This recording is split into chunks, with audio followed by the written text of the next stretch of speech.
જ્યારે છોકરી જોવા જઈએ ત્યારે વડીલો કહે કે જાઓ તમે રૂમમાં જઈને તું અને દીકરી વાતો કરો, જે પૂછવું હોય એ પૂછજો. એટલે આપણે રૂમમાં જઈએ અને રૂમમાં જઈને પૂછીએ કે ભાઈ તમારું ભણતર શું છે, તમારું એજ્યુકેશન શું છે.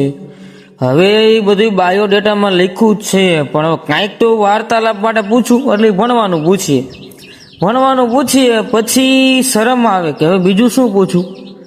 જ્યારે નક્કી કર્યું હોય કે આટલા સવાલ તો કરવા જ છે, પણ ત્યારે સામે બેસે ને ત્યારે હરામ બરોબર એક સવાલ યાદ આવે તો આ મગજ આખું લોચે ચડી જાય. શું પૂછવું કે ટપો જ ના પડે ને.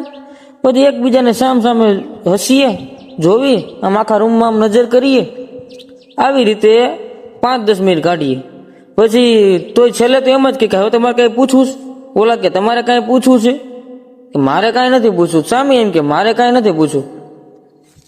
બહુ શરમ આવે હો.